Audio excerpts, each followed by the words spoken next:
अलग हो नहीं सकता, वो सत्ता ही भगवान है। उस भगवत्ता को प्राप्त करना है, और जैसे प्राप्त हो जाती है तो शांत तो हम पहले थे ही, अभी भी हैं, पर थोड़ा सा बादल छा गया अज्ञानता का, इसलिए हम अशांत हैं।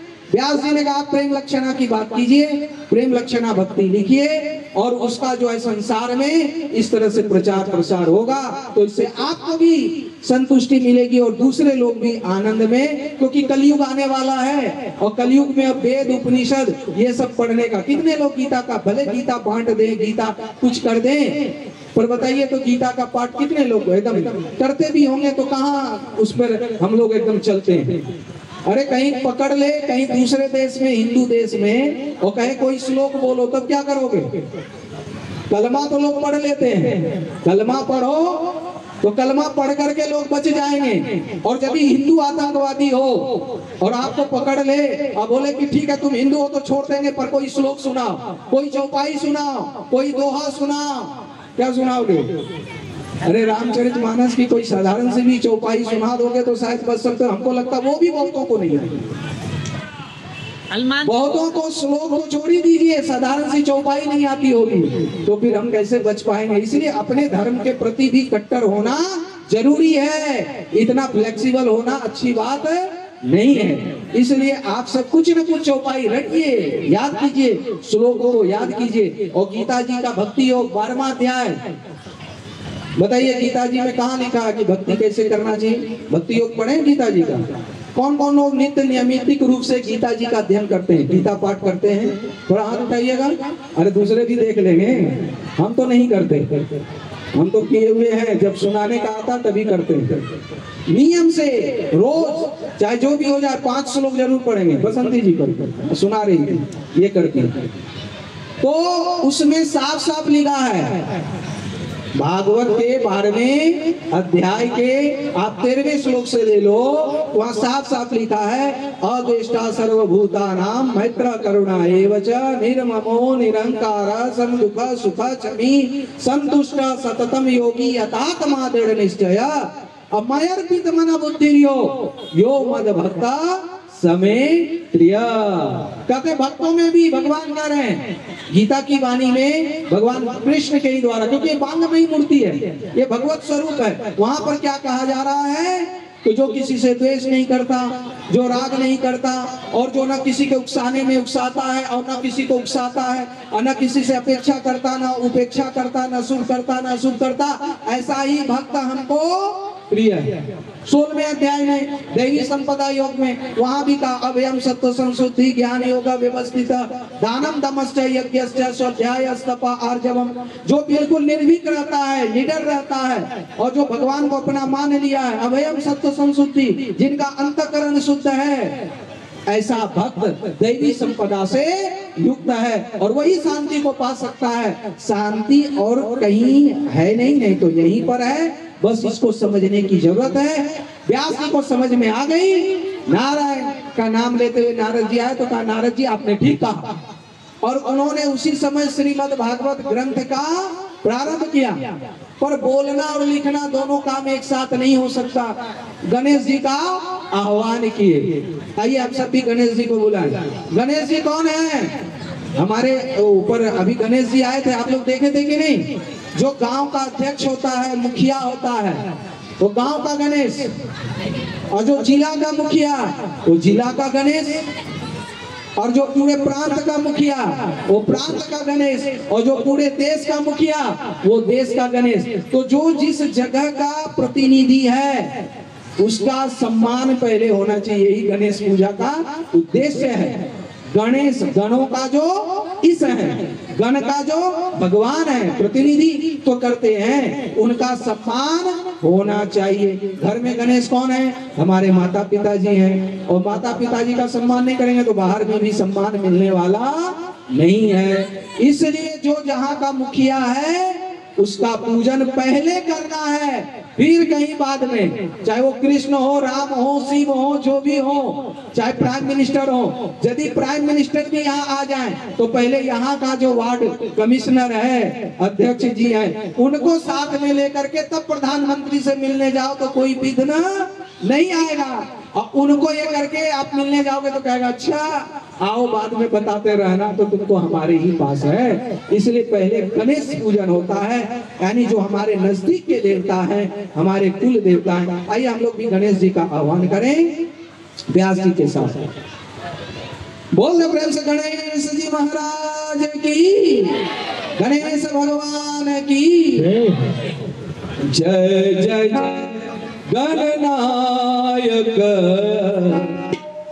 जय जय विघ्न विनाशक, जय जय गणनायक, जय जय विघ्न विनाशक, विष्णु गणनायक, विद्याबोधि प्रदायक, मंगलदायक, विद्याबोधि प्रदायक, गजवदना गजवदना गौरी, गजवदना गौरी, गजवदना गौरी, लंबोदर शिव शंभो लंबोदर शिव शंभो नंदन, जय गणनायक, जय जय लंबोदर शिव शंभो लंबोदर शिव शंभो नंदन, जय जय जय गणनायक, जय जय जय जय जय गणनायक, जय जय विघ्न विनाशक, मंगलदायक, विद्याबोधि प्रदायक, हे सुमंगल।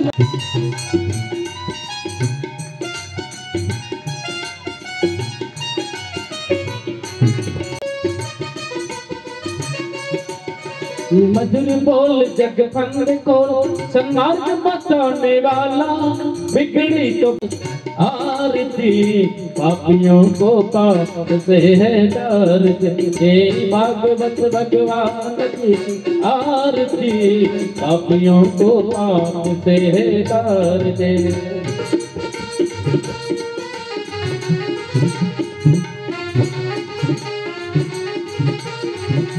कर्पूरी गौर करणावतारम संसार सारम।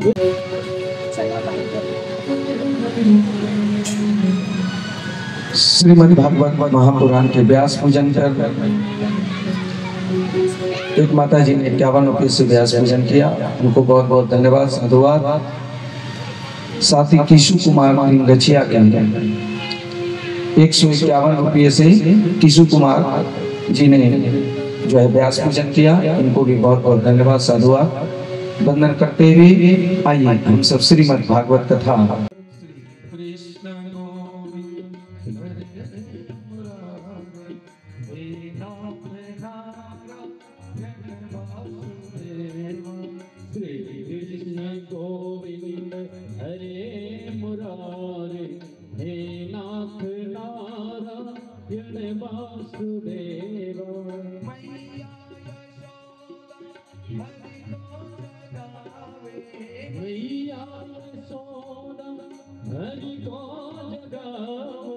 गोपाल जागो अपनी त्यागो, गोपाल जागो अपनी त्यागो, गोपाल जागो अपनी त्यागो, गोपाल जागो अपनी त्यागो, द्वारे खड़े गोप बुला रहे, द्वारे खड़े गोप बुला रहे, नाथ नारायण वासुदेवा, नाथ नारायण वासुदेवा, श्री कृष्ण गोविंद हरे मुरारे, हे नाथ नारायण वासुदेवा।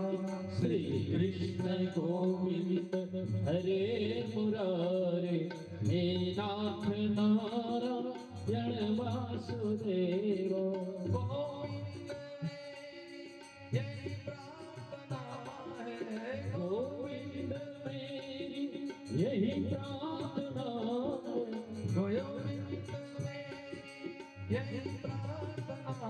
है, गोविंद मेरी यही प्रार्थना है। भूलू ना एक पल नाम तुम्हारा, भूलू न एक पल नाम तुम्हारा।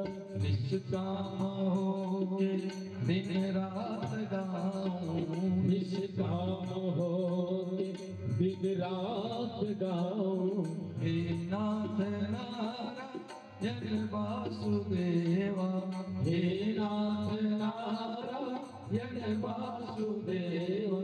श्री कृष्ण गोविंद हरे मुरारे, हे नाथ नारायण वासुदेवा। श्री कृष्ण गोविंद हरे मुरारे, हे नाथ नारायण वासुदेवा। जय राधे राधे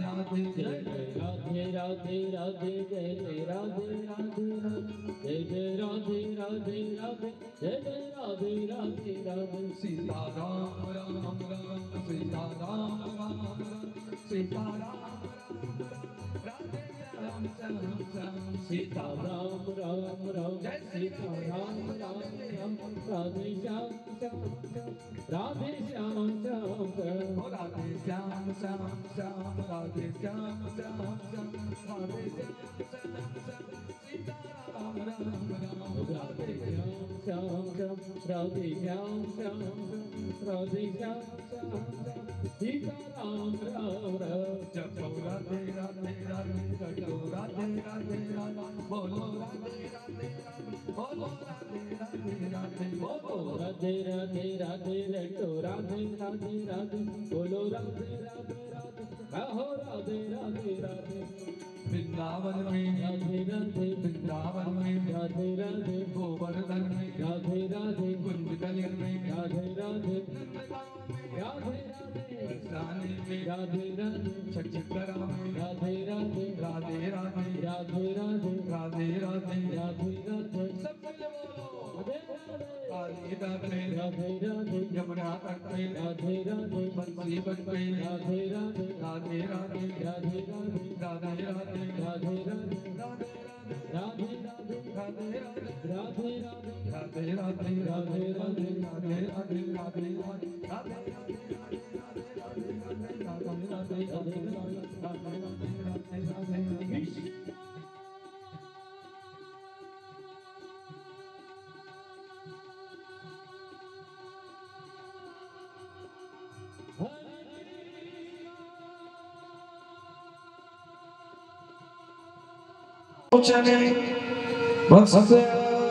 वस्त्र भरा कसित कृष्ण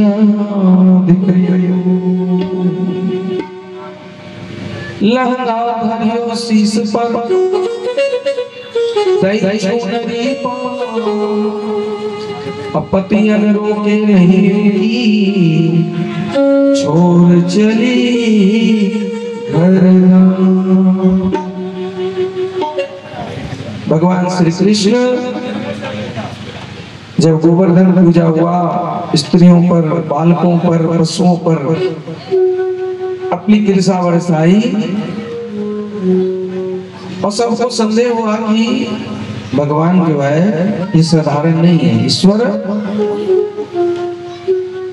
ये है, नहीं तो गोवर्धन कैसे पहाड़ पर्वत उठा लिया।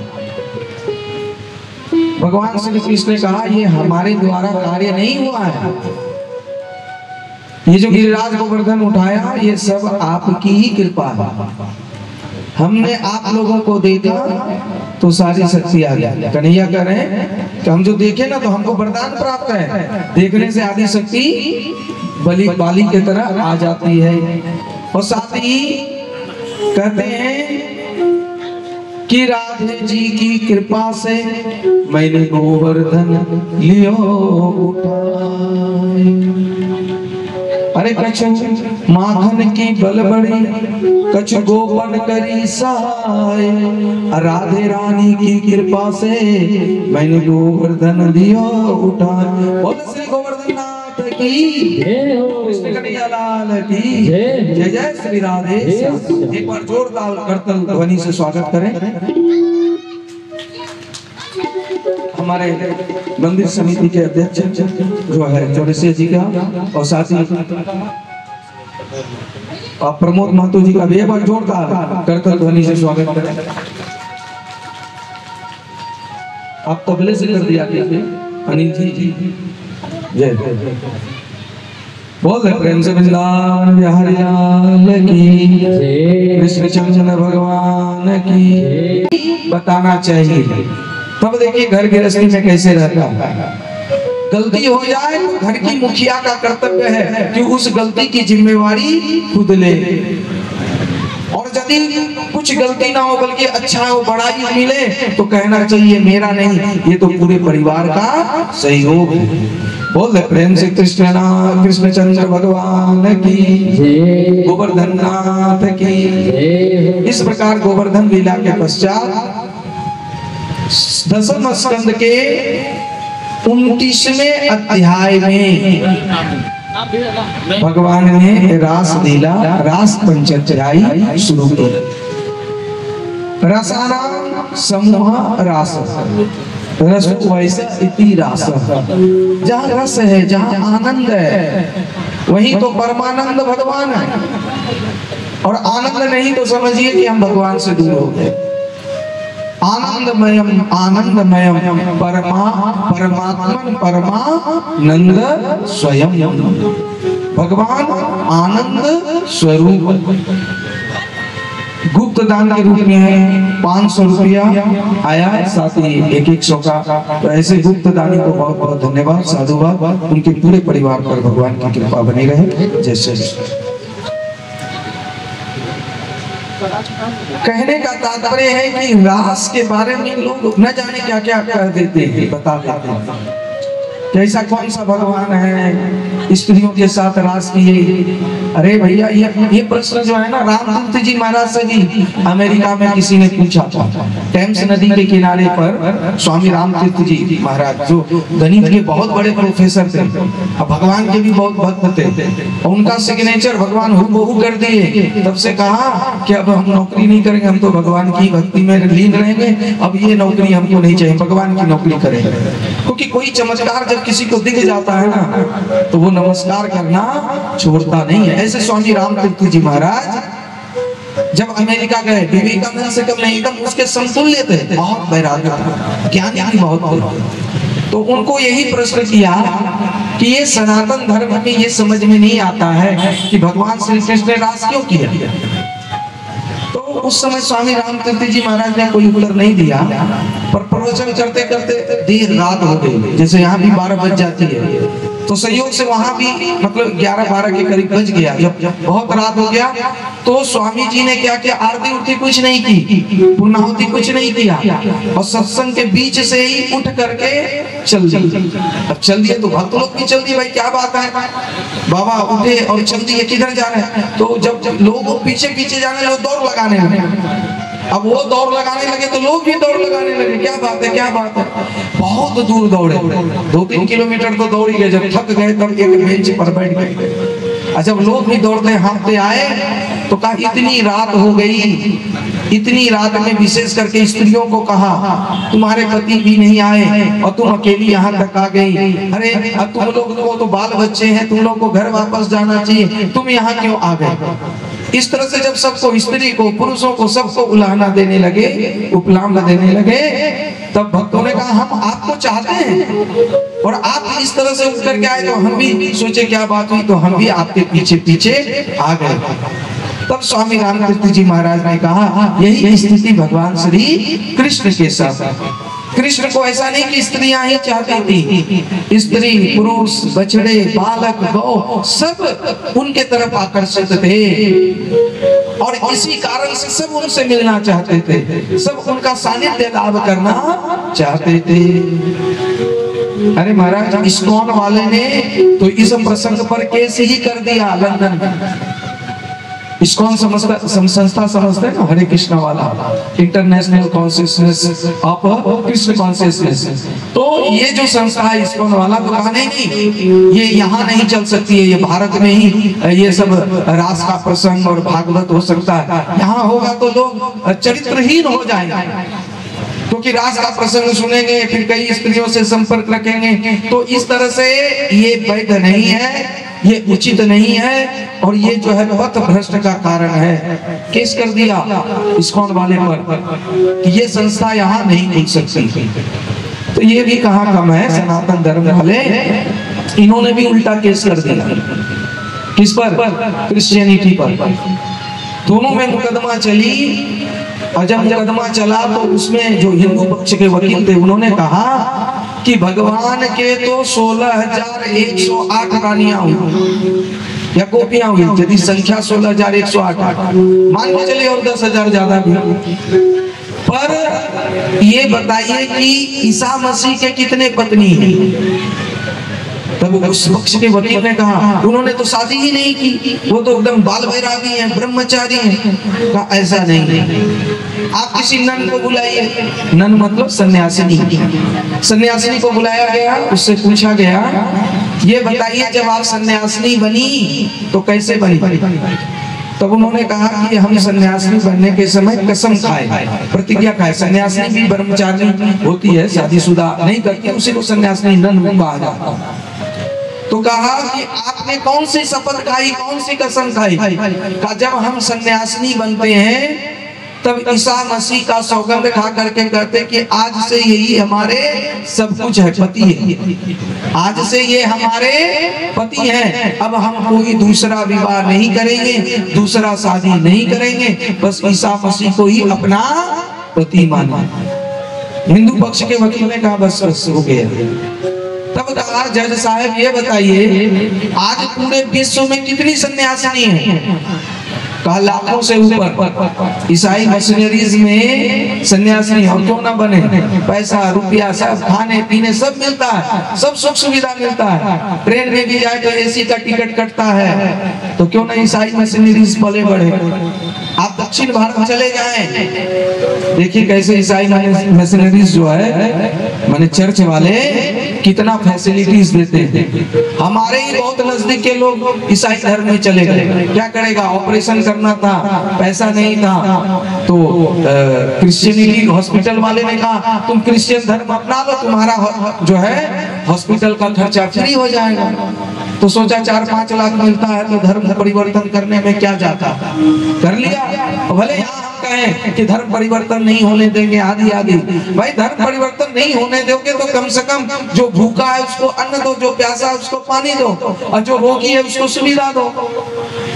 क्योंकि मुंशी प्रेमचंद जी ने भी कहा है कि तन की हविस मन को गुनहगार बना देती है, और भूखे पेट को भक्ति सिखाने वालों भूख इंसान को गद्दार बना देती है, भूख इंसान को गद्दार बना देती है।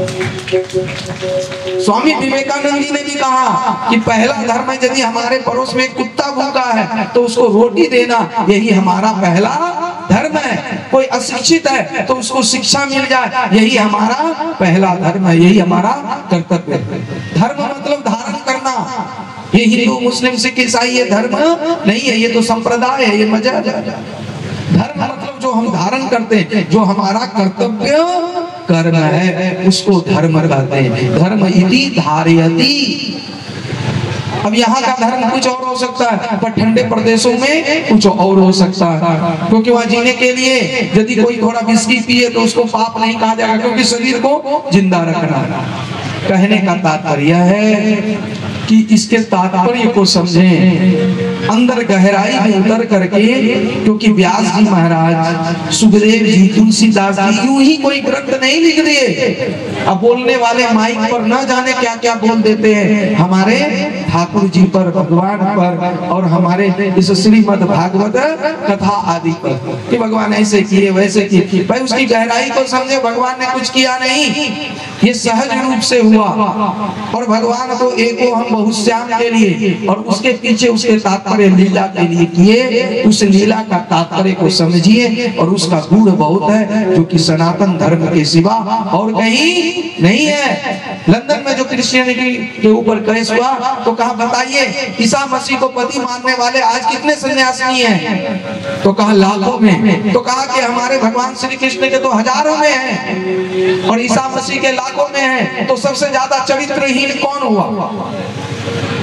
अब सबकी नजरें झुक गई। अच्छा, यदि हिंदू धर्म पर बैन लगेगा तो क्रिश्चियनिटी पर भी लगना चाहिए।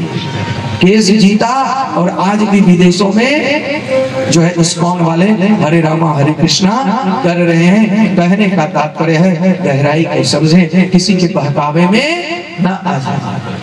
कई लोग कहते हैं राधे राधे करने से क्या होता है? अरे भैया करके तो देखिए क्या होता है।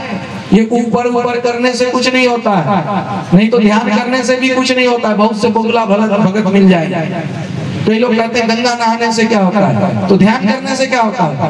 अब ध्यान में क्या करते हैं, किसको देखते हैं और कौन किसको देखेगा? क्योंकि ध्यानी, ध्याता और ध्येय ये तीनों अलग तो रही है, ये तो एक ही है।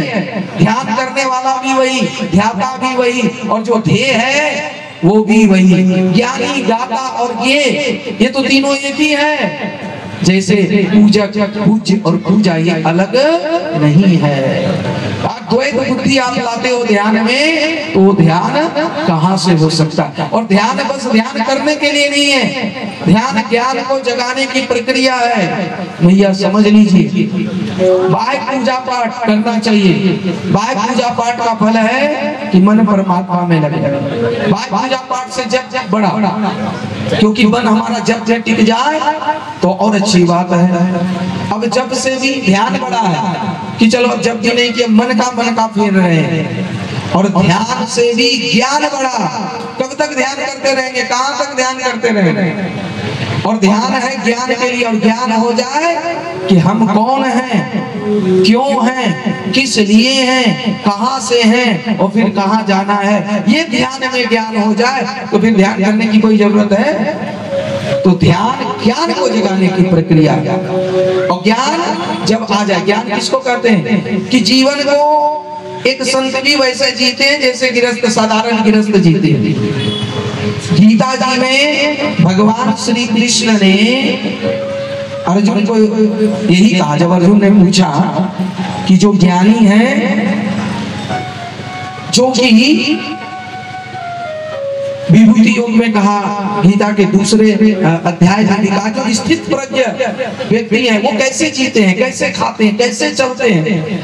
कहा बिल्कुल गृहस्थ के तरह ही खाते पीते चलते हैं, पर अंतर क्या है कि वो होश में खाते हैं, होश में चलते हैं, होश में जीते हैं। और जो स्थित प्रज्ञ है, जो अज्ञानी नहीं है, वो बेहोश में असत्य को ही सत्य मान करके जीते। बस इतना ही अंतर है और कोई अंतर नहीं है।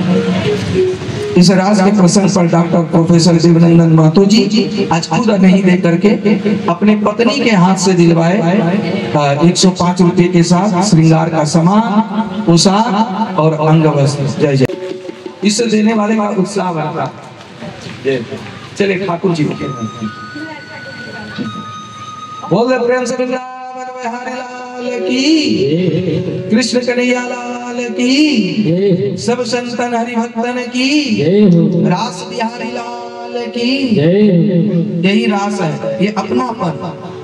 आजकल कोई 1 रुपया किसी को नहीं देता, रोज 105 रुपया दे रहे हैं, 500 दे रहे हैं, इतना खर्च कर रहे हैं। तो ये अपनापन, यही तो रास है। और किस लिए दे रहे हैं? प्रभु के नाते दे रहे हैं। भगवान के नाते हम दे रहे हैं। तो ये रास है। रास मतलब ये मत समझे हम सब एक ही हैं, कोई अलग थोड़ी है। हम श्वास लेते हैं, आप छोड़ते हैं, और हम छोड़ते हैं, आप लेते हैं, सभी कोई लेता है। इस तरह से श्वास श्वास से सब जुड़े हुए हैं, कोई भिन्न नहीं, कोई अलग नहीं है। तो इस प्रकार बस इस बात को समझना चाहिए। कन्हैया का ही दर्शन करते थे, ऐसी शुद्ध बुद्ध खो जाना ही यही भक्ति है, यही प्रेम। इसीलिए आज एक गोपी दूसरे गोपी से कह रहे हैं, गोपी जैसे कोई भक्ति में जब लीन हो जाता है ना, तो जगत का धन नहीं, वो तो आनंद घन को ही चाहता है। तो वो एक सखी दूसरे सखी से क्या कहती है, आइए महाराज जी के शब्दों में इस भजन को गाते हुए कथा में प्रवेश करें। दयानंद महतो नया टोला के 110 रुपये से व्यास पूजन किए। साथ ही ये अंग वस्त्र बहुत अच्छा है, इसको प्रयोग में लाने में अच्छा लगेगा, तो अंग वस्त्र भी दिए। बहुत बहुत धन्यवाद दयानंद महतो जी नया टोला के, उनके पूरे परिवार पर भगवान की कृपा बनी रहे। भक्ति का क्या लक्षण है, एक सखी दूसरे सखी से कह रही है। आइए भजन के माध्यम से रास में प्रवेश करते हैं। एक सखी कह रही, सखी तेरे चित्त को किसने चुरा लिया, दिन रात देखो राधे राधे करती रहती हो, दिन रात देखो गोविंद का गुणगान गाते रहती हो, उसी में खोई रहती हो। अरे तेरे संपत्ति भूमि भवन जगत का तो कोई थोड़ी नहीं है। ये सखी ये बता, तेरे चित्त को किसने चुरा लिया। सखी कौन मिले चित्त चोर तुम्हें, सखी कौन मिले चित्त चोर तुम्हें, सखी कौन मिले चित्त चोर तुम्हें, सखी कौन मिले चित्त चोर तुम्हें, सखी कौन मिले चित्त चोर तुम्हें, सखी कौन किसको बन गए तुम्हारे कौन प्रिय करके भक्ति बोल तुम्हें बन गए तुम्हें, सखी कौन मिले चित्त चोर तुम्हें, सखी कौन मिले चित्त चोर तुम्हें, सखी कौन मिले चित्त चोर तुम्हें, सखी कौन मिले चित्त चोर तुम्हें। अब सुनती कुछ न सुनाती हो, गाने क्या रोती गाती हो। अब तुम तो कुछ न सुनाती हो, जाने क्या रोती गाती हो। वैभव सुख सब ठुकराती हो, कोई दे चाहे लाख करो करो नहीं। वैभव सुख सब ठुकराती हो, कोई दे चाहे लाख करो तुम्हें। जीवन धन क्या तन मन है, जिसको अर्पण बन गए तुम्हारे कौन सजन प्रिय करते तेरे भक्ति को तुम्हें, बन गए तुम्हारे कौन सजन प्रिय करते तेरे भक्ति को तुम्हें, सखी कौन मिले चित्त चोर तुम्हें, सखी कौन मिले चित्त चोर तुम्हें, सखी कौन मिले चित्त चोर तुम्हें, सखी कौन मिले चित्त चोर तुम्हें, सखी कौन मिले चित्त चोर तुम्हें, सखी कौन मिले चित्त चोर तुम्हें, सखी कौन मिले चित्त चोर तुम्हें, सखी कौन मिले चित्त चोर तुम्हें, सखी कौन मिले चित्त चोर तुम्हें, सखी कौन मिले चित्त चोर तुम्हें। बोल चित्त चोर भगवान की, कृष्ण कन्हैया लाल की, जय जय जय श्री राधे। हे सखी चित्त चोर कौन है, तो एक ही चित्त चोर है जो सबकी चित्त को अपनी तरफ आकर्षित करते हैं। और आकर्षित इसलिए करते हैं कि तुम चाहे हमें किसी रूप में मान लो, पर मानो हमें को, क्योंकि चित्त वृत्ति का निरोध करना ही योग है। योग चित्त वृत्ति निरोधा, तो कहते केन निरोधा, कस्मिन निरोधा, कस्य निरोधा, कौन करता है, किसमें करता है और किसका होता है। तो कहते भगवती भगवताम भगवतस्य, स्वयं भगवान अपने में भक्तों के चित्त को समाहित करते हैं, चोरी करते हैं। अब जो बच्चा थोड़ा नालायक होता है, माँ पिताजी अपने चित्त धरता ही नहीं, तो भगवान कहते जा तू खेल संसार में, पर अंत में तो तुमको हमारी ही शरण में आना है, क्योंकि अंत में यही शरण ग्रहण किए बिना कोई उपाय ही नहीं है, और हारे के हरि नाम से विशेष कोई लाभ भी नहीं है। हारने से पहले ही भगवान के शरण में आ जाओ। इसलिए स्वामी जी ने एक भजन, महाराज जी ने एक भजन गाई है कि तुम शरण न आओगे कब तक, देखना यही है इस जग में, तुम चैन बनाओगे कब तक, तुम शरण न आओगे कब तक। और अंत में तो हाथ फिर करके सब यही आता है, उपाय भी नहीं है, क्योंकि जब सब दरवाजे बंद हो जाते हैं तो ठाकुर जी का ही दरवाजा बजता है, तब वहां जाके खटखटाते हैं। तो जहां अंतिम में खटखटाना है, क्यों ना हम पहले ही जा करके उसी दरवाजे पर अपना सर पटकना शुरू। सभी गोपियां बंसी की ध्वनि सुन करके जब बेसुध हो जाती थी, तो कुछ सासू माओं को लगता था ये नौटंकी कर रही है, भक्ति का बाहर कर रही है। और आखिर जब कोई बेसुध हो जाता था, तब जा करके जो है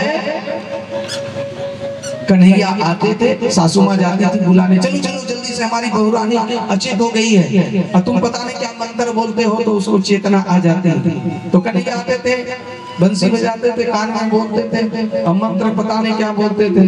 हमको लगता है संत बोलते कि मंत्र बस यही बोलते थे कि और थोड़ा दिन धैर्य रखो, बस अब तो तुमको हम ही में आना ही है, हमारे ही में समाना, इसे और थोड़ा धीरज रखो, ये बोलते थे। तो थोड़ा धीरज धारण करके फिर होश आ जाता था।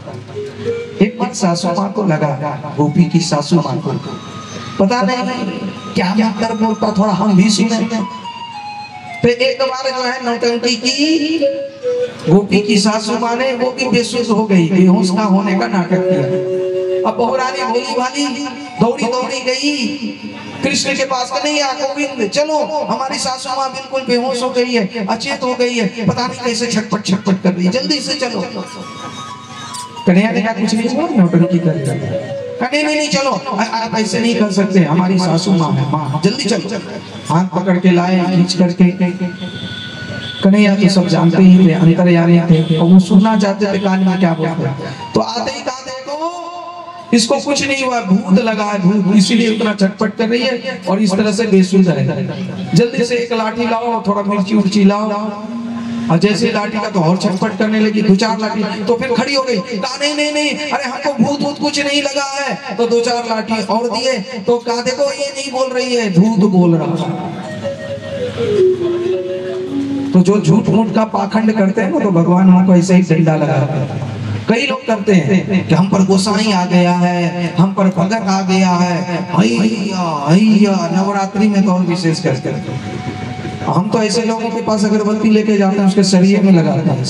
हम बहुत किए हुए, बचपन से ही बदमाशी थे, कैसे साधु बन गए सब लोग कहते हैं, तो कैसे कथा कर रहा है। एकदम हम नहीं मानते थे, जहाँ कोई नहीं जाता था, कहता था यहाँ भूत है, तो हम कहते वहीं जाए, हम देखे, हम मिलना चाहते हैं उनसे। और कहीं कोई भूत नहीं आज तक पकड़ा। और जो ऐसे भगत करता था, तो देख इसके पास भगवान आता, तो इसको देखते कैसे भगवान आता। तो जब कहते थे कि जब इसके पास भगवान आता, तो इसको सारी जलने की चिंता कैसे, कि मेरा सारी अगरबत्ती से जल रहा है, या दिया से आग दिखाए तो भाग रही थी। बोले ये सब क्या है। तो जो ज्यादा भगवान के नाम से नौटंकी करता है ना, पाखंड करता है, तो भगवान के घर में देर है पर अंधेर नहीं है, क्योंकि ये झूठ मूठ का खेल ज्यादा दिन चलता नहीं है। सच्चाई छुप नहीं सकती बनावट के असूलों से, और खुशबू आ नहीं सकती कागज के फूलों से। जो सच है वो सच ही होता है। गोस्वामी जी ने भी कहा है, चरण चोज लोचन रंगे, चले मराली चाल, अचीर नीर विवरण समय, बकु गरत तेहि काल। बगुला यदि हंस बनने का प्रयास करे, अपना होठ रंग ले, अपना पैर रंग ले, और बगुला हंस की चाल चले, और कोई धोखे से हंस भी समझ ले, पर जब दूध और पानी को अलग करने की बात आएगी तब तो पता चल ही जाएगा कौन बगुला है और कौन हंस है। सिर्फ संत की वेशभूषा धारण करने से नहीं होता। जब ज्ञान और अज्ञान की, सत और असत की, विवेक और अविवेक की बात आएगी तब तो पता चल ही जाएगा कि कौन संत है और कौन असंत है, कौन सचमुच का भक्ति धारण किया हुआ है कि भक्ति के नाम से पाखंड रच रहा है, अपनी दुकानदारी चला रहा है।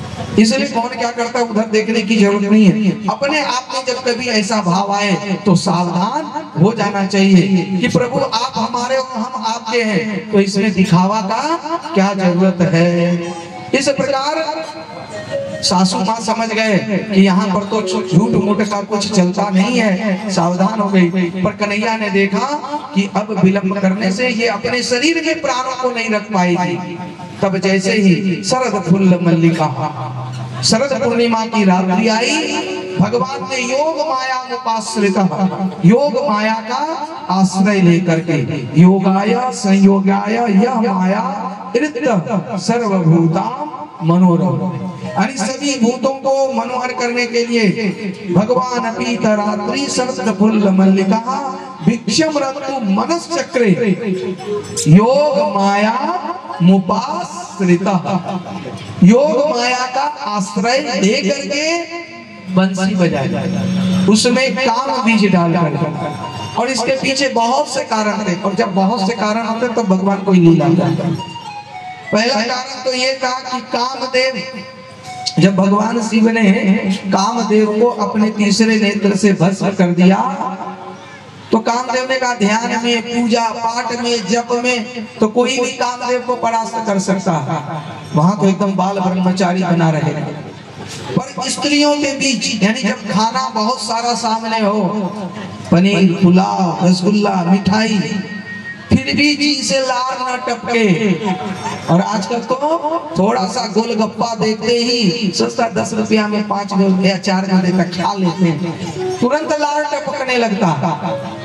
आजकल फल वाला मक्खी उड़ाता है और गोलगप्पा वाला रात को 12 बजे तक सोता है, और सुबह उसी मक्खी वाला हाथ से न जाने जैसे तैसे, सभी नहीं भाई, बुरा नहीं मानेंगे, कुछ कुछ ऐसे देते हैं एकदम जैसे तैसे बनाता, और वही खट्टा खट्टा गोलगप्पा खाने के लिए ठेले पर। अभी तो बैन हो गया था अहमदाबाद में। बोल दो कृष्ण कन्हैया लाल की। इस रास उत्सव के अवसर पर नूतन देवी नया टोला के 101 रुपए से व्यास पूजन किए, और बसंती देवी के तरफ से हमारे रंजित पंडित जी जो है बहुत सुंदर माला गले में धारण करवाए। तो ये शोभा है, थोड़ा आंख को भी अच्छा लगे। वासना को हम उपासना से ही बदल सकते हैं। कुछ अच्छा देखना चाहते हैं तो ठाकुर जी की छवि को देखें और ठाकुर जी का ही श्रृंगार करें, उसी को नित्य नूतन माला पहनाए, तो फिर हृदय में जल्दी संसार के प्रति वासना नहीं आएगा। बहुत से लोग हैं ठाकुर जी की इतनी सेवा करते हैं ना, लड्डू गोपाल की, रोज नया नया। कई लोग कहेंगे ऐसा करने से क्या होता है? अरे भाई, वो संसार में नेह से न लगा करके संसार में फंसने के लिए वो लड्डू गोपाल की मूर्ति हो या कोई भी मूर्ति हो, माँ काली की मूर्ति हो, उसमें अपने मन को लगाते हैं। तो इस प्रकार जो है मन कहाँ लगाना चाहिए? तो मन को संसार से उपराम होकर के भगवान में लगाना चाहिए। जो गोपियां लगाई, और भगवान ने जब उस शरद पूर्णिमा में बजाई बंसी, तब क्या हो गया? जो जिस अवस्था में थी उसी अवस्था में दौड़ लगा दिया, जहां से बंसी की आवाज सुनाई पड़ रही। कोई ये नहीं कहा कि थोड़ा सा हम अभी बच्चे को भोजन करा रहे हैं तो करा के आते हैं। कोई ये नहीं कहा कि हम गैया दूध रहे तो दूध करके आते हैं। कोई ये नहीं कहा कि अभी हम घर पोछ रहे हैं, लीपा पोती कर रहे हैं तो थोड़ा इसको साफ सफाई करके आते हैं। अरे जो जहां कपड़ा जैसे पहना था, जिस अवस्था में थे, सर्वस्थान गतो पीवा या स्मरेत पुंडरीकाक्ष सहपाय अभ्यंतर, जो जिस अवस्था में था उसी सुचिता को धारण करके अंतर में दौड़ लगा दिए। अब जब बुलावा बंसी बजेगा, हम सबको भी ठाकुर जी बुलाएंगे तो क्या कहेंगे, थोड़ा बेटा का शादी देख लें, थोड़ा पोता का शादी देख लें, थोड़ा पोती का विवाह देख लें, या थोड़ा बढ़िया कोट कपड़ा पहन लें, ऐसा कहेंगे क्या?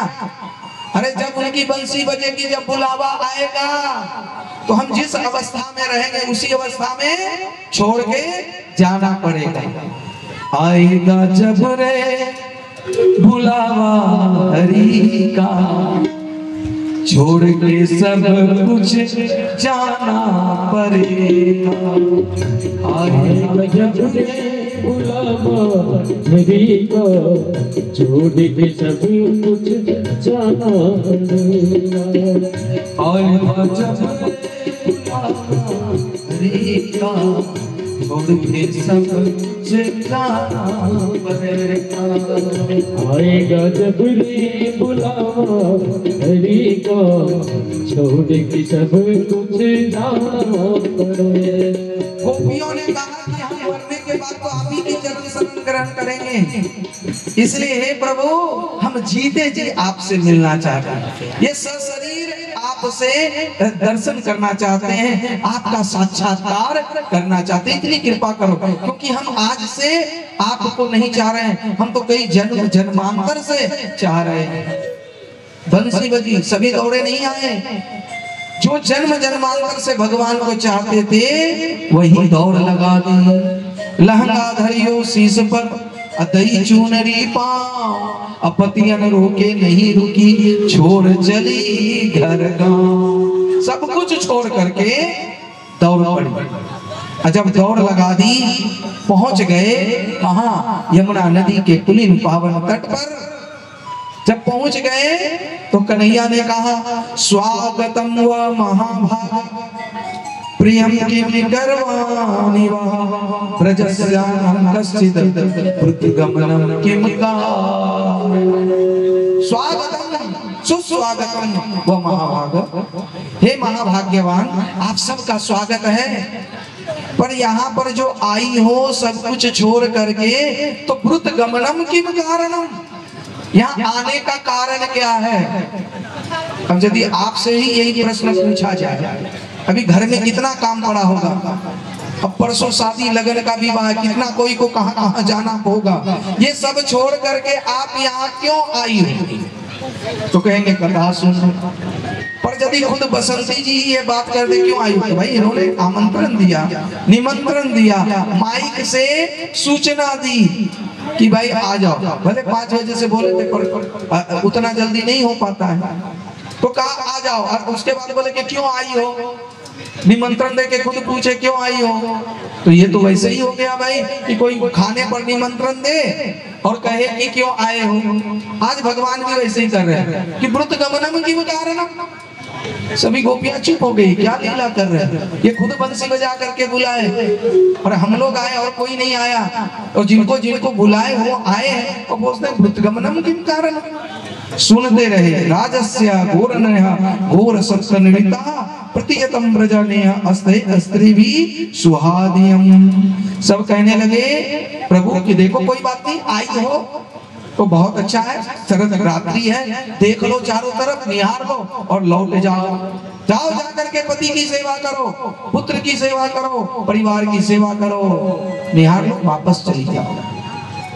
जब वापस जाने की बात आई तब एक गोपी माटी को कुड़ेदते हुए अंगूठे से कहने लगी, प्रभु ऐसा मत समझना कि आप कथा करते हो तो आप ही सिर्फ जानते हो, हम भी सुन सुन करके बढ़िया कथावाचक बन गए, एक दो नहीं बहुत कथा सुने, यदि आज्ञा हो तो कुछ प्रश्न करूं। प्रभु ने कहा, भगवान ने कहा करो करो। अच्छा ये बताइए कि आपको जो है क्या प्रिय है, आपको भोग प्रिय है, भात प्रिय है? तो सैव विमोहित भवान गदति निश्रम संतज्य भक्त भजस्व दुराग्रह मा तजस्य देवा यथा ही भजते मुमुक्षा। कहे प्रभु बस हम कुछ प्रयोजन से नहीं, एक ही प्रयोजन से आए हैं कि आप मेरा भोग स्वीकार कीजिए और भोग लगाइए और हमें कृत करिए। भोग का मतलब हम भक्त बन करके आए हैं, आप मेरे हैं और हम आपके हैं। देखो भक्त और भात ये ज्यादा अंतर नहीं होता। जैसे भक्त बनना आसान नहीं, वैसे भात भी आसानी से नहीं बनता। भात कैसे बनता है आप सबको पता है ना। धान में दो छिलका होता है, मल विक्षेप और आवरण का। ये जब दो आवरण हटते हैं मल और विक्षेप का, तब चावल बनता है। और उस चावल को जब गरम गरम पानी में सिद्ध किया जाता है, पकाया जाता है और एकदम से सिद्ध हो जाता है। सिद्ध हो जाना माने एकदम से पक जाना, एकदम से रंग में रंग जाना, कहीं भी थोड़ा भी कच्चा नहीं रहना। कच्चा रह जाएगा, जैसे सरसों थोड़ा कच्चा रह जाए या कुछ भी, तो ना उससे खली बनेगा ना तेल। कहते भक्त बनना है तो पक्का भक्त बनिए, संत बनना है तो पक्का संत बनिए। और कच्चा बनिएगा तो ना घर का रहिएगा और ना घाट का रहिएगा, ना तो खली ही बन पाएगा ना तेल ही निकल पाएगा। हे प्रभु, हम कच्चा बन करके नहीं आए हैं, बिल्कुल पक्का सिद्ध हो के आए हैं। जैसे कच्चा भात रह जाए तो खाने में वो आनंद नहीं आता है। हे प्रभु, गरम गरम चावल में जैसे भात एकदम सिद्ध हो जाता है, ये सांसारिक ताप से हम बिल्कुल पक करके सिद्ध हो करके आपके चरण में आए हैं। इसलिए प्रभु जरा भी कच्चा नहीं है, आप इसको ग्रहण कीजिए। भोजन करत चपल चित हितुत अवसर पार, अभगी चलत बिलगत सुख तदि ओदन लपटा। चित्तम सुखेन भवता प्रतप गृहसे यनवस्यामृतम, पते चलस्त पदगमम यभागतो प्रजगामन। पंचम भूले देह सुख अछटे भावना की, तब पावे रस रीत कछु श्री स्वामी हरिदास की। हरिदास स्वामी ने भी कहा कि जब कोई अपनी देह का भान भूल जाता है, पंचम भूले देह सुध, तब जाकर के छठी अवस्था में, जिसको हम लोग सिक्स्थ सेंस कहते हैं, जब वो भाव आता है, वो अवस्था आती है, तब जाकर के वो रास का वो रस का आनंद हमें मिलता है। तब पावे रस रीत कछु, तब वो आनंद मिलता है। कब? जब पंचम अवस्था में इस देह का भान भूल जाता है। पंचम भूले देसुद अछटे भावना रास की, तब पावे रस रीत कछु श्री स्वामी हरिदास। हरिदास स्वामी ने कहा कि देह भान, और गोपियां का भी अब देह भान भूल चुकी है, उसको अपने देह की होश ही नहीं है। तब एक गोपी कहती है, प्रभु आप जो बार बार लौट जाने के लिए कहते हो, लौट जाते हैं, कोई बात नहीं, पर ये बताओ हम जब लौट जाएंगे तो घर गृहस्थी में सेवा करेंगे तो सेवा का फल क्या है? जैसे आप लोग घर गृहस्थी में सुबह से शाम तक इतनी सेवा करते हो, बच्चों की सेवा, पति की सेवा, कुटुंबियों की सेवा, सास ससुर की सेवा, भगवान की सेवा, तो सेवा का फल क्या है? What is the fruit of service? Service का फल क्या है? सेवा का फल क्या है? तो कहते हैं कि सेवा करने से अंतःकरण शुद्ध होता है। जो जितना सेवा करता है, सेवा के भाव से, निष्काम भाव से, और जब भी निष्काम भाव से सेवा करता है, ऐसा नहीं कि उसको पैसा नहीं मिलता और उसको धन नहीं मिलता है, संपत्ति नहीं मिलती है। कल भी एक उदाहरण दिए थे कि जिसने भागवत कथा और सेवा भाव से समाज की किया, उसकी बेटी की शादी समाज वालों ने भी बड़ी धूमधाम से किया।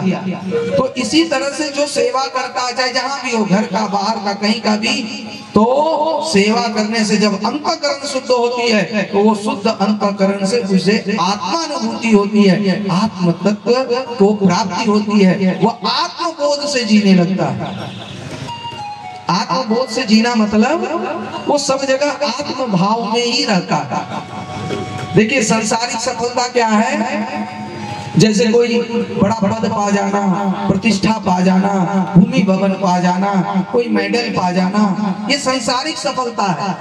और आध्यात्मिक सफलता क्या है? आध्यात्मिक सफलता वो नहीं है बहुत बड़ा आश्रम बना लेना, बहुत चेला बना लेना, या बहुत अपना जो भी है ये धन धाम भूमि वैभव कर लेना, वो नहीं। आध्यात्मिक सफलता है आत्मबोध से जीवन को जीना, यानी अध्यात्म में जीवन जीना। सिया राम मैं सब जग जानी, करहूं प्रणाम जोर जुग पानी। जहां सब जगह राम ही दिखे, सब में वही आत्म भाव से देखें और आत्मबोध से जीवन को जिए, यही आध्यात्मिक सफलता है। संसार में पैसा मिले ना मिले, भूमि भवन मकान मिले ना मिले, पर हम आत्मबोध से जी रहे हैं तो समझिए कि हमारी आध्यात्मिक सफलता हो गई। सांसारिक सफलता चाहिए तो आप भूमि भवन पद प्रतिष्ठा में फंसे रहिए। आध्यात्मिक सफलता चाहिए तो ममय वांसो जीव लोके जीव भूत सनातना, हम उसी के अंश हैं। ईश्वर अंश जीव अविनाशी चेतन अमर सहज सुख राशि, हम सुख राशि हैं, पर ये संसार की चाह में हम दुखी बने पड़े हैं। इस तरह से जब भाव होता है तो रास ही रास होता है। तो कहा कि क्या होता है, सेवा करने से कहा अंतःकरण शुद्ध होता है। अंतःकरण शुद्ध होता है क्या होता है, तो भगवत प्राप्ति होती है। तो कहा प्रभु आप कौन हो? गोपियां कही आप क्या सिर्फ नंदन हो, यशोदा नंदन हो, देवकी नंदन हो? अरे आप तो जगत पति हो, आप तो पुरुषों में पुरुषोत्तम भगवान हो। क्या ये हम नहीं जानते हैं? इसीलिए तो हमने इतना नेह लगाया, इसलिए आप मिले हो, सेवा किए, अंतःकरण शुद्ध हुआ, शुद्ध हृदय से, तब जाकर के आपकी भी प्राप्ति हुई। और जब आपकी प्राप्ति हो गई तो क्या फिर से वही प्रथम क्लास में जाए? जैसे कोई पढ़ ले तब जाकर के ना नौकरी लगती है परीक्षा पास करने के पश्चात। अब जब नौकरी लगी तो कहते नहीं फिर से जाकर के पहली क्लास में पढ़ो। ये सेवा क्या है? ये प्रथम श्रेणी का क्लास है। जो जितना सेवा करेगा उतना अंतःकरण शुद्ध होगा, तब जाकर के प्रभु का साक्षात्कार उस शुद्ध मना से होगा। गोपियां ने कहा तो आपका ऐसे थोड़ी मिले, सेवा करके मिले और फिर से कहते हो सेवा जा करके करो, फिर से संसार में फंसो, फिर वो नून तेल लकड़ी में जाओ। इसलिए प्रभु ठीक है, यदि आपकी आज्ञा है तो हम जाने को भी तैयार है।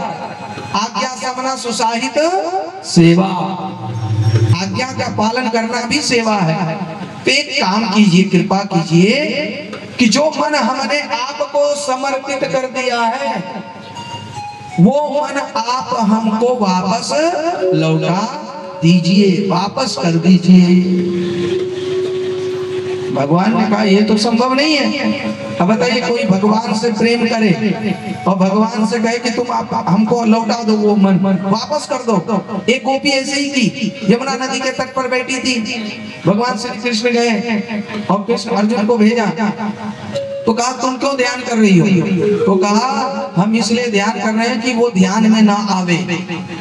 हम कहते तू दूर जा कन्हैया, क्यों? कहा जब दूध दूहते हैं तो ऐसा लगता कन्हैया बगल में बैठा है और दूध की धार उसकी मुख में छोड़ते हैं और सब जमीन पर गिरता। जब ये सासू माँ देखती है तो बड़ी बुरी भली कहती है। अरे कभी कभी हम भोजन कराते लगता कन्हैया भी बगल में बैठा है और जब उसको खिलाते तो वहाँ कोई नहीं होता है और बड़ी फजीयत होती है, बहुत बेइज्जती होती है। इतना ही नहीं, जब यमुना के तट पर जाते हैं और घड़ा को उठाते हैं तो लगता है कन्हैया उठा रहा है, हमें सहारा दे रहा है। और जब हम भी थोड़ा हाथ ढीला करते हैं तो कटकी मटकी कटकी होकर के टूट के बिखर जाती है और फिर तो घर में बहुत कुटाई होती है।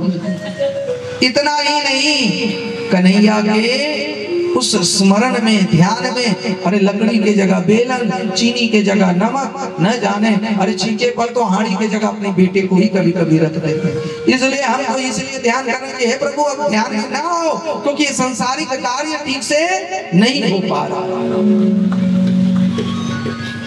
अब कन्हैया से कह रहे हैं भगवान से गोपियां कि वो मन लौटा दो, क्योंकि मन रहेगा तब तो संसार का कार्य करेंगे। हे चित्त चोर प्रभु, उस चित्त को लौटा दीजिए। और चित्त को नहीं लौटाइएगा तो हम पति की सेवा कैसे करेंगे, पुत्र की कैसे करेंगे और सबकी सेवा कैसे करेंगे?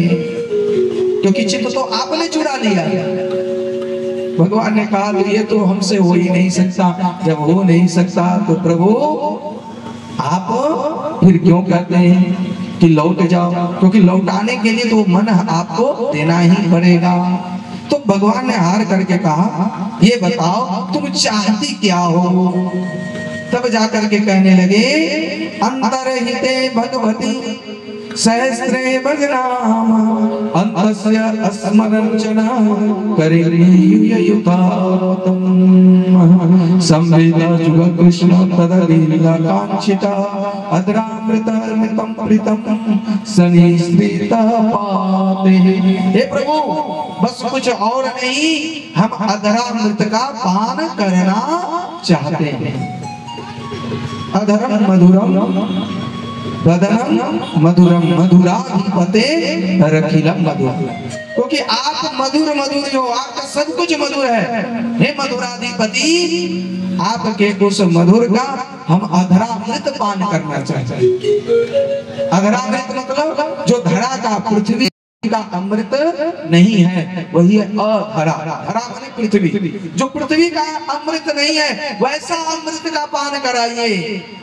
और उस अमृत को पान करके हम अपने जीवन को कृत कृत धन्य धान्य करना चाहते हैं। तब भगवान कहे धन्य हो धन्य हो, चलो उस आनंद को, परमानंद को प्राप्त करो। तब भगवान ऐसा रूप बनाते हैं कि सभी गोपियों के मध्य वह स्थित होते हैं और सभी गोपियों को लगता है आज कन्हैया हमारे साथ है।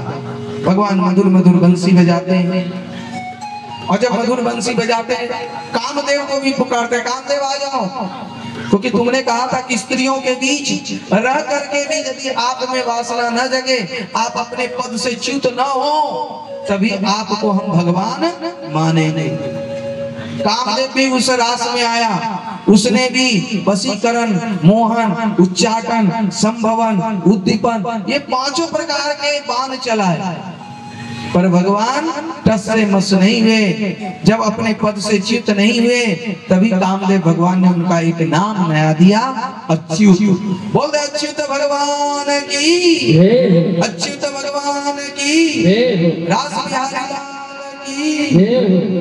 जब च्युत नहीं हुए तो यहाँ कामदेव को भी दिखाने के लिए क्या किए भगवान, एक गोपी और एक कृष्ण बन गए और सभी गोल गोल घूमते हुए बड़ा नृत्य करने लगे। आइए हम लोग भी इस रास में प्रवेश करें। किस भाव से? गोपी भाव से, क्योंकि रास में गोप का, पुरुषों का प्रवेश निषेध था। पुरुषों का प्रवेश मतलब शरीर से नहीं, हृदय से स्त्री भाव रहेगा, तभी आप गोविंद को अपने हृदय आंगन में प्राप्त कर पाएंगे। और यदि वो भाव नहीं रहेगा तो रास का आनंद नहीं रहेगा। इसीलिए कहा जो भी स्त्रियां हैं वो प्रवेश कर सकती हैं, पुरुषों का प्रवेश निषेध है।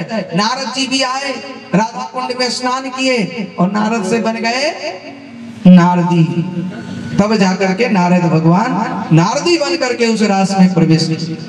इधर भोले बाबा भी कैलाश में अपने पार्वती से कह रही है कि पार्वती मुझे भी थोड़ा सजा दो। क्यों? हमें भी रास में जाना है, क्योंकि वहां गोपियां, कृष्ण ये सब नृत्य कर रहे हैं। भोले बाबा सज सवर करके अब रास में आ रहे हैं, पर रास में आने से पूर्व पार्वती मैया ने कहा ये क्या करवाने जा रहे हो? अरे वहां स्त्रियों का प्रवेश है, हमको स्त्री बना दो, हमको भी साड़ी पहना दो, हमको भी चूड़ा पहना दो, हम स्त्री बन के जाएंगे और घूंघट डाल लेंगे, चुनरी ओढ़ लेंगे तो कन्हैया पहचान ही नहीं पाएगा। यदि फूल पट्टा खुले, अरे खुलने ही नहीं देंगे, हम ऐसा नृत्य करेंगे, ऐसे ढंग से रहेंगे, बस तुम हमको स्त्री बना दो। आज क्या करें, हट हट। और भोले बाबा का हट को जानते ही है सब। हट कर लिए मैया पार्वती आज भोले बाबा का श्रृंगार कर रही है और भोले बाबा भी इस रास में आ रहे हैं। आइए हम लोग भजन के माध्यम से आज जो भोले बाबा हैं वो भोली बाबा बन के आ रहे हैं और कैसे वृंदावन में गोपेश्वर महादेव से स्थापित हुए। आइए भजन के माध्यम से हम लोग श्रवण करें। बोल दे प्रेम से भोलेनाथ की, कृष्ण कन्हैया लाल की। आइए हम लोग भजन का श्रवण करते हुए इस झांकी का आनंद लेते हैं। मुनीलाल एक दिन वो भोले बनेगा। नारायण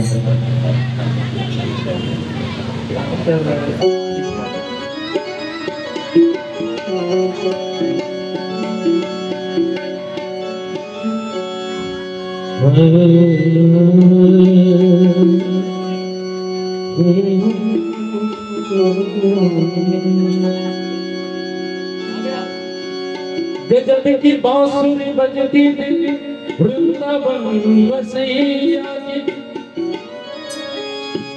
गजब की बांसुरी बजती थी वृंदावन बसैया की, करूं तारीफ मुरलिया मुरलीधर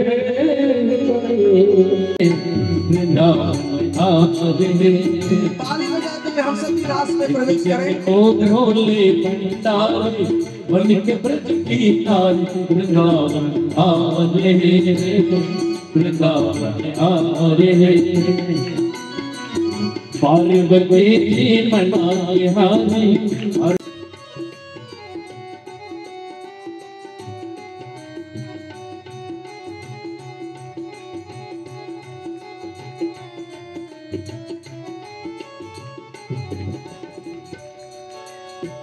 ओ मेरी गौरी प्यारे,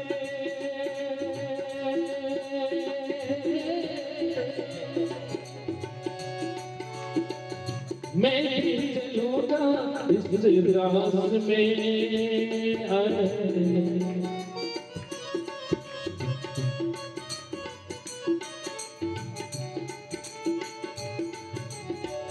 राधा श्याम नाचे मैं भी नाचूंगा तेरे साथ में, हाय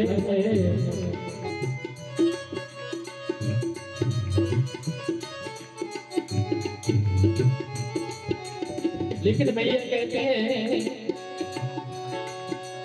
हंसी करेगी ब्रज की नारी, हंसी करेगी ब्रज की नारी, मान बात हमारी वृंदावन आ रे वृंदावन आ रे, हो एक दिन ओ भोले भंडारी बन के ब्रज की नारी, वृंदावन आ रे वृंदावन आ रे, मत न पाए ब्रज राज में आए,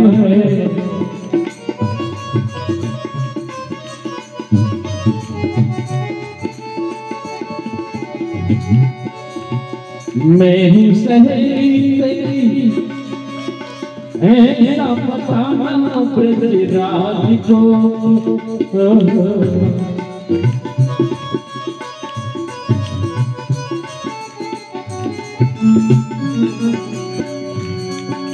पहले साड़ी बांध के चूड़ा, पहले साड़ी बांध के चूड़ा, चल चले वृंदावन वृंदावन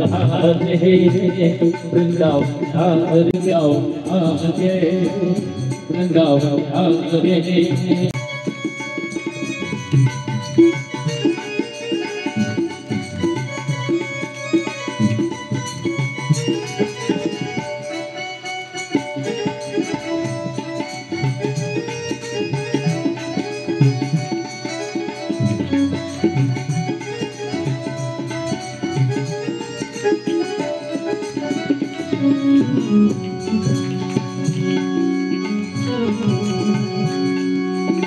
नारी बने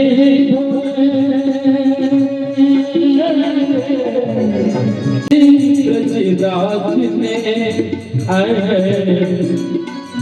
बजाई मुरली,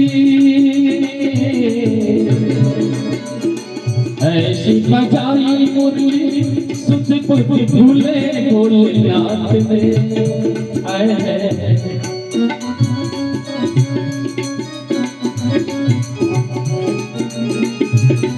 नाचने में इतना मगन हो गए,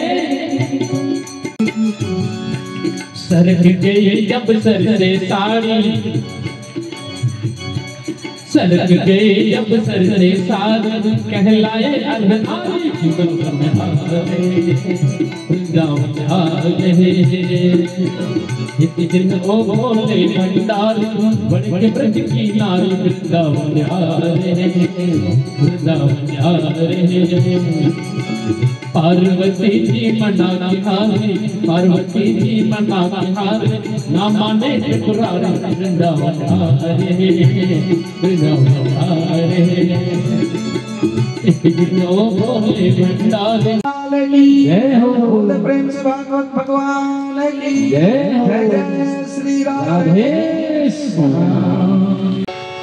इतनी दुखी हुई कि जो आनंद था वो सब पता नहीं कहाँ चला गया। जैसे मीराबाई को हुआ था, लकड़ी जल कोयला भई, कोयला जल भई राख, मैं बीरन ऐसी जली, कोयला भई राख। पर जो प्रेम है वो कितना भी कोई छिपाना चाहे वो छिपता भी नहीं। कहते हैं प्रेम छिपाए न छिपे, जाघट प्रगट होए, अगर मुख कुछ निकसत नहीं तो देत नैन भर रो। सभी गोपियां अब रोने लगी विरह में कातुर होकर के, क्योंकि प्रेम जब अनंत हो जाता है तो रोम रोम संत हो जाता है, और ये देवालय हो जाता है बदन, और हृदय तो महंत बन जाता है। कहते हैं मीराबाई, मान लो गोपियों के माध्यम से, कि जो मैं ऐसी जानती कि प्रीत किए दुख हो, तो नगर ढिंडोरा पीटती कि प्रीत न करिए ओय।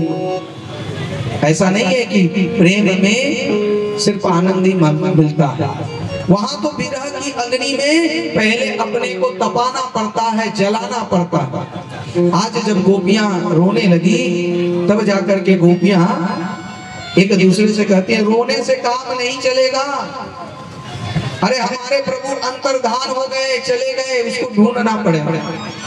अरे सखियों, हम जितना रोएंगे वो उतना ही हमसे दूर होते चले जाएंगे, क्योंकि प्रभु को रोना अच्छा नहीं लगता। अपना बेटा भी यदि दिन रात रोते रहे अच्छा लगता है क्या? हंसता हुआ हर जीव, हर किसी को अच्छा लगता है, रोता हुआ किसी को अच्छा। नमिता देवी 3 गछिया से 201 रुपये से व्यास भोजन किए, बहुत बहुत धन्यवाद। अरुण चौधरी सोमापुर के 110 रुपये से, डॉक्टर अरुण चौधरी सोमापुर के 110 रुपये से व्यास भोजन किए, बहुत बहुत धन्यवाद।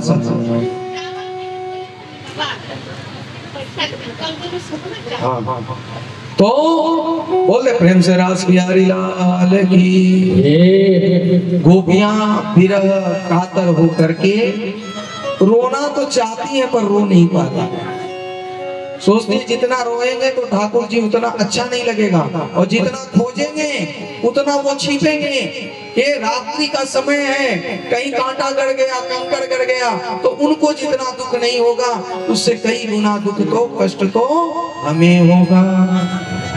सभी गोपियों ने निश्चय किया उन्हें करुण भाव से पुकारे और यहीं रहे, और जब उनकी करुणा आएगी, दया आएगी तो जरूर यहाँ पर आएगी। वो ज्यादा दूर कहीं नहीं छिपे होंगे, यही हमारे आसपास में ही होंगे, बस उनको यहाँ पर कातर भाव से पुकारने की जरूरत है। सभी गोपियां बैठ गई और बैठ करके वहां पर भगवान को बुलाने लगे। कई लोग इसमें कहते हैं कि राधा रानी को अभिमान नहीं आया था, कंधे पर बिठा करके ले गए। भागवत में राधा नाम से आया भी नहीं। हाँ, एक गोपी कह करके आया और उनको भी छोड़ दिया। उनके मन में भी अभिमान आया कि देखो हम कुछ विशेष हैं। जैसे गोपियों का आया कि अभी तो बोल रहे थे घर चले जाओ, वापस हो जाओ, और अभी हम सबके साथ कैसा नृत्य किए और देखो कैसे नाच रहे हैं, तब जाकर के वहां उन लोगों को छोड़ दिए। जब राधे रानी के भी मन में अभिमान आया तो वहां से भी ठाकुर जी अंतर्धान हुए, और जब राधा रानी को अकेला सब देखा तो वहीं बैठ करके गोपियां कहने लगी, जयति तेधिकं जन्मना व्रज श्रयत इंदिरा ससुदारहि तदृश्यता दीक्षुतावगा देवैत्रिता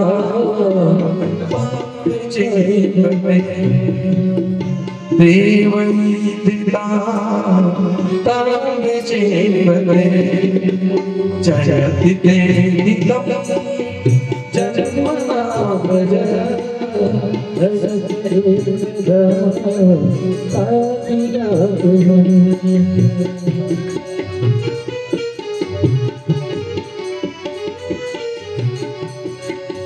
सरदुदासे सानुजा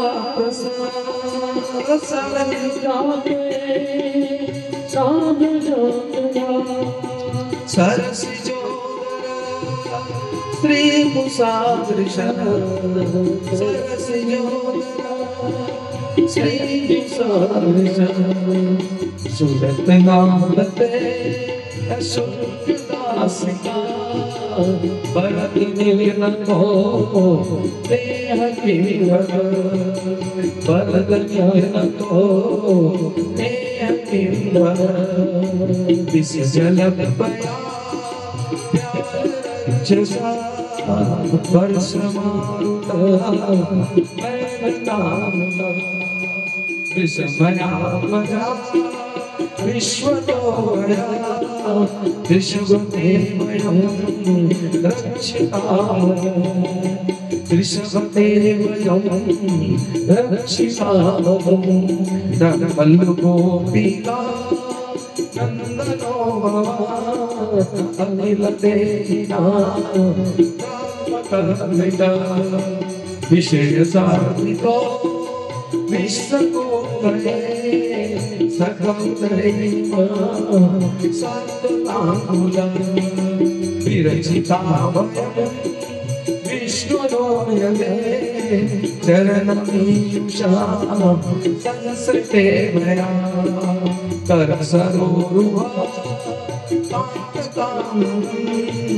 शिरसि देना श्रीकराग्रहं प्रजनाप्रियं वीरयोषिता रणरजसमा हयसिता भज सके भवा किंकरीशमा न जलरुहाननं सर्वशयं प्रणतदेहिता पापकर्षणं दैर्घ्यजनार्दनं श्रीकेतनं भटमनार्दितं देवताभुजं त्रिभुजेशुना त्रिनिधिनिशयं मधुरया गिरा वल्लुवागया बुधमनोगया पुष्करेषणं विविधैरिवा वीरमूयते अदर्शिना मायसर्गो तव कथामृतं तत्त्वजीवनं कविपीडितं कल्मषापः श्रवणमङ्गलं श्रीपदार्थं भुवि गिरन्ति भूरिदा जना भुवि गिरन्ति भूरिदा जना प्रहसितं प्रिया प्रेमवीक्षणं प्रियं च ते ज्ञानमङ्गलं रहसि समन्वितो यहेत स्त्रिया मुहतो नामना चोयन्ति मुहतो नामना चोयन्ति मुहतो चोयन्ति इति गोप्या प्रग्रन्थः प्रलापस्या चित्रधा रुरुदासु स्वरराजन कृष्ण दर्शन लालसा कृष्ण दर्शन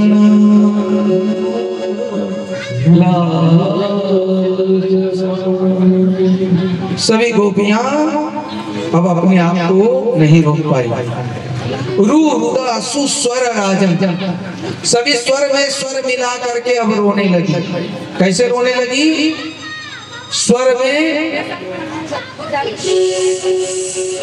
में मिलाकर। केशव कुमार मंडल विद्यार्थी 105 रुपये से व्यास पूजन किए, बहुत बहुत धन्यवाद, साधुवाद। जब स्वर में स्वर मिला करके रोने लगे, रुरुदा सुस्वर राजन, किस लिए? तो कृष्ण दर्शन लालसा, कृष्ण की प्राप्ति। और हमें कुछ प्राप्त करना ही नहीं है, बस एक कृष्ण की दर्शन मिले। जब बहुत रोने लगी तो कन्हैया से भी रहा नहीं। जब आर्त भाव से भगवान को पुकारते हैं तो वो जरूर किसी न किसी रूप में साक्षात्कार देते हैं। जैसे कोई ऊंचाई पर जा रहे हो, बद्रीनाथ, केदारनाथ या और कहीं वैष्णो देवी, और बस थोड़ा सा टेढ़ा हो तो फिर मुंह से जब उस समय राम कृष्ण भगवान का नाम निकलता है, कैसे हृदय से निकलता, उसी भाव से यदि ठाकुर जी को पुकारा जाए तो वो भी दर्शन देने में देर नहीं लगता। जब सभी एक भाव से पुकारे कि हे प्रभु, आपके कारण इस ब्रजमंडल की महिमा है, जयति तेदिकम जन्मना ब्रज श्रेयत इंदिरा सस्वदत्रहि, और यहाँ पर इंदिरा साक्षात लक्ष्मी का वास है। और यही नहीं, आपने हमें किन किन विपत्तियों से नहीं बचाया, अग्नि से बचाया, वर्षा से बचाया, और न जाने कितने राक्षसों से बचाया, और अब क्या अपने आंखों से इस विरह की अग्नि में बद करके विरह की अग्नि में जला देना चाहते हो। नेह लगा करके क्या बद करना चाहते हो? और यदि बद कर दोगे तो ये प्राण आप ही के चरणों में समाहित होगा, आप ही को पालेंगे, पर आपको कलंक न लगे, इसलिए हम आपकी दर्शन करना चाहते हैं। और आप सोचते होंगे कि हमारा शरीर से प्राण क्यों नहीं जा रहा? तो श्रवण मंगलम तब कथामृतम तप्त जीवनम, ये जो तप्त जीवन है, कथा अमृत का पान करके तब कथामृतम तप्त जीवनम श्रवण मंगलम, ये सुन सुन करके कुछ प्राण को रोक के रखे हैं कि अब भगवान के दर्शन होंगे, अब ठाकुर जी के दर्शन होंगे, अब मिलोगे। तो अपने प्राण को हम ये कथा अमृत का पान कर करके ये रोक के रखे हैं, और नहीं तो मरने के बाद तो ये आत्मा आप ही से मिलेगी प्रभु। पर यदि मरने के बाद मिले तो फिर जीते जी हमारी भक्ति की कौन सी महत्ता होगी? नहीं तो आपको भी कलंक लग जाएगा कि देखो इतना जन्म जन्मांतर से चाहा पर भगवान ने दर्शन नहीं दिया। आप दर्शन दिए भी तो दे करके क्यों अंतर्धान हो गए? प्रभु अखियां अप्यासी है, दर्शन दो, दर्शन दो। रुरुदा सुस्वर राजनम कृष्ण दर्शन लालसा। जब रोने लगे तो वही गोपियों के मध्य ही कन्हैया छिपे थे, वहीं पर भगवान प्रकट हो गए।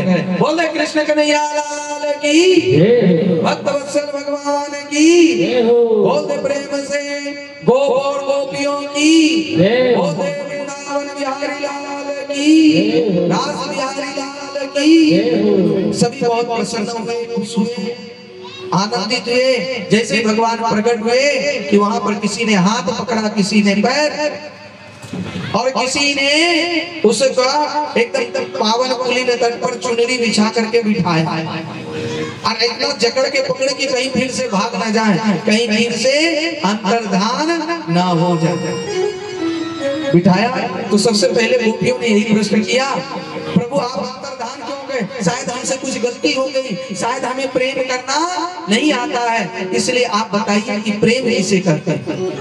भगवान ने यहाँ 3 तरह का प्रेम कहा। एक तो यदि किसी से राम राम करो तो वो भी राम राम करता है, यानी बिजनेस वाला, यानी आप किसी को चाहो तो कोई आपको चाहता है। और एक प्रेम होता है आप किसी को चाहो या ना चाहो पर दूसरा चाहता ही चाहता है। वो कौन है? माँ पिताजी, गुरु का प्रेम।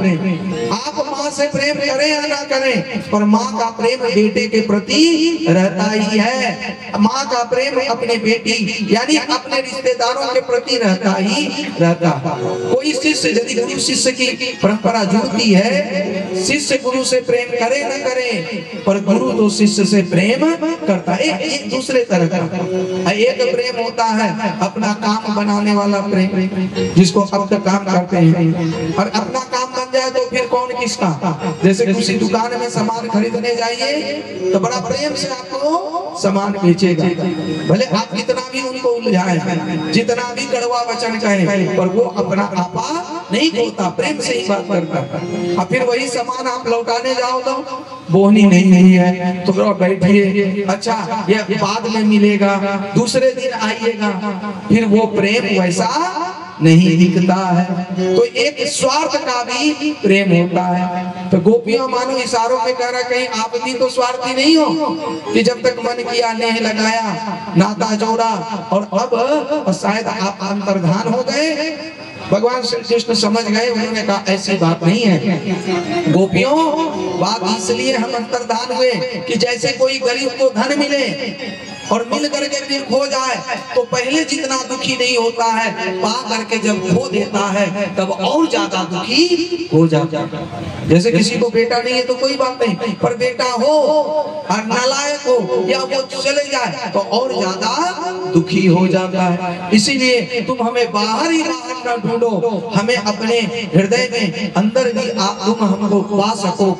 देख सको, इसीलिए हम अंतर्धान हुए। सभी गोपियों को बहुत आनंद हुआ। उसके बाद कहते हैं कि फिर कार्तिक की पूर्णिमा आई, रासोत्सव संपर्वितो गोपी मंडल मंडितः योगेश्वरन कृष्णेन तासाम मध्यो द्वया द्वयो। पूर्ण चंद्र की सुखद चांदनी अर्धरात्रि की बेला, अजग में नर्तन सर्वदा रास चला अलबेला। हक जग सारा मौन चकित जर कोई नहीं हिल पाया, असूर्य चंद्र सब खड़े रह गए देखे प्रभु की माया। उस समय तो रास हुआ, अब जो है महारास होना है।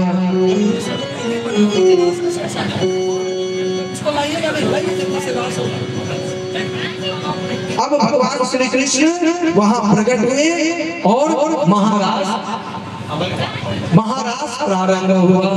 अभय पाल जी 101 रुपए से व्यास पूजन किए, बहुत बहुत धन्यवाद। आइए हम लोग भी इस महारास में प्रवेश करते हैं।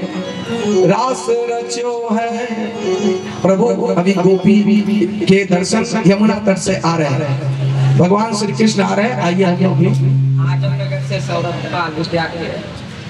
पाल विद्यार्थी, बहुत बहुत धन्यवाद। आजमनगर से बोल दे प्रेम से रास बिहारी लाल की, कृष्ण कन्हैया लाल की। भगवान श्री कृष्ण को रास से बाहर कर दिया, शिव जी को बिठा दिया। गलती उनकी ढूंढा कीजिए थोड़ा, देखिए रास भोले बाबा आ गए पर भगवान कृष्ण नहीं आए। धन्य हो झांकी बनाने वाले की। वृंदावन बिहारी लाल की, कृष्ण कन्हैया लाल की। हमारे पंडित जी रंजीत जी थोड़ा शिव भक्त हैं, इसलिए कन्हैया को भूल जाते हैं, भोले बाबा को याद रखते हैं। तो भोले बाबा अब रास में पुनः प्रवेश कर रहे हैं। अब सबको बड़ा आनंद आया और सब में एक एक स्थापित हो गए, एक गोपी और एक कृष्ण हो गया। और रास इतना मधुर चला कि सभी को हम भी सम्मिलित हो जाए, आप भी सम्मिलित हो जाए। उसमें जितने देवी देवते सब आए और सब सम्मिलित हो गए। कहाँ पर रास हुआ तो कहते हैं यमुना के पुलिन तट पर रास रचो है, रास रचो है यमुना के तट कान्हा रास रचो है, रास रचो है, रास रचो है, जब यमुना के तट पे कान्हा रास रचो है। रास रचो है, रास रचो है, कान्हा के संग गोपी रास रचो है। रास रचो है, रास रचो है, गोविंद के संग में कान्हा रास रचो है। रास रचो है, ताली से रास रचो है, गोविंद के संग कान्हा रास रचो है। रास रचो है, रास रचो है, गोविंद के संग में कान्हा रास रचो है। लाल मोहन साहब इस रास पर 200 रुपए का व्यास पूजन किए, बहुत बहुत धन्यवाद।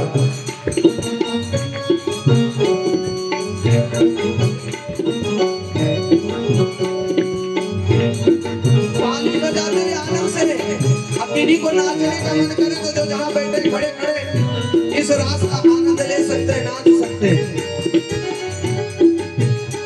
और सब कथाओं में तो मैया चुनरी लेके आती है और चुनरी ओढ़ के बड़ा नृत्य करती है, बड़ा प्रेम से। जो जहाँ है वहीं खड़े होकर के नृत्य करेंगे, फिर बैठ जाएंगे। आइए हम लोग भी रास का आनंद लें।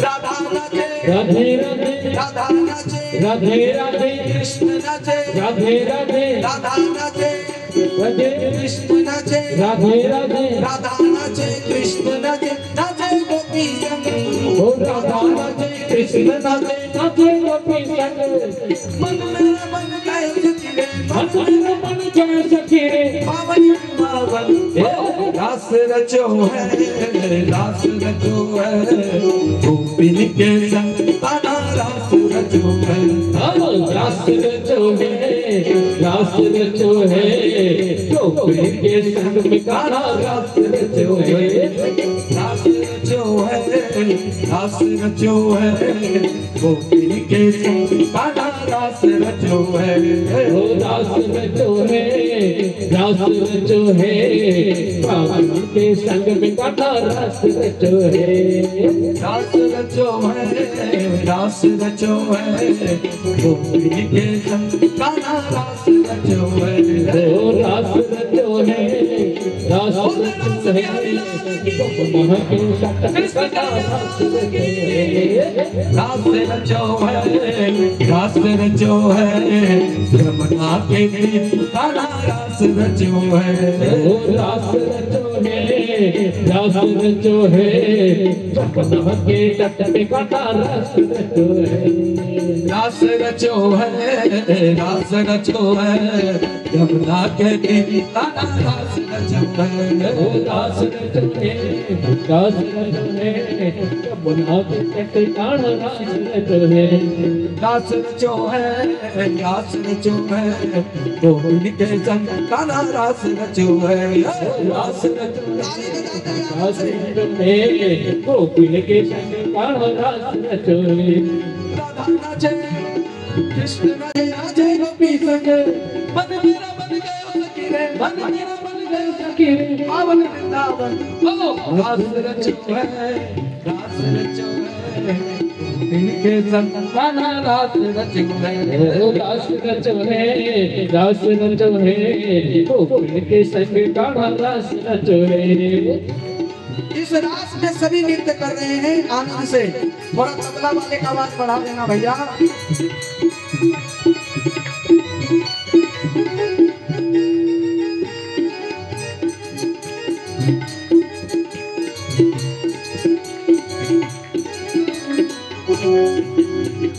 सूरज नाचे, राधे राधे, सूरज नाचे, राधे राधे, तारा नाचे, राधे राधे, सूरज नाचे, राधे राधे, चंदा नाचे, राधे राधे, सूरज नाचे, चंदा नाचे, नाचे तारा संग, सूरज नाचे, तारा नाचे, नाचे तारा गण, मन मेरा बन गयो सखी रे, मन मेरा बन गयो सखी रे, पावन वृंदावन, रास रचो है, रास रचो है, यमुना के ताना रास रचो है, रास रचो है, रास रचो है, यमुना के तेरे गाना रास रचो है। जय श्री राधे, हमें पसंद मैया की।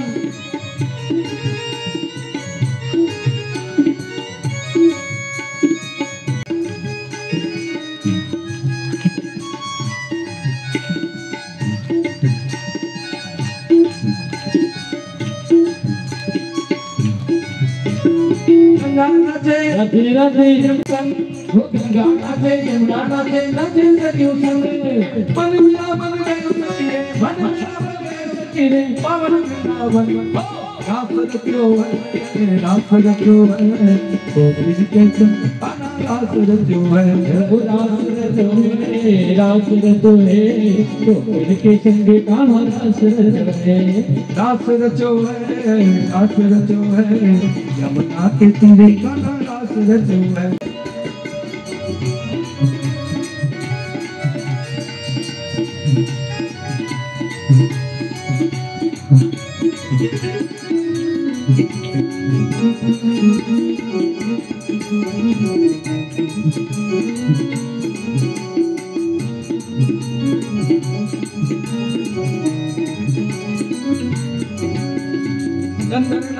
गोपिन के तीरे गाना रास रचो है, रास रचो है, रास रचो है, गोपिन के संग गाना रास रचो है, रास रचो है, रास रचो है, गोपिन के तीरे गाना रास रास रचो है, रास रचो है, रास रचो है, गोकुल के संग कान्हा रास रचो है, रास रचो है, रास रचो है, गोकुल के संग कान्हा रास रचो है, रास रचो है, रास रचो है, गोकुल के संग कान्हा रास रचो है। बोल रास बिहारी लाल की, जय हो, कृष्ण कन्हैया लाल की, जय हो, भक्त और भगवान की जय हो। जय जय श्री राधे श्याम।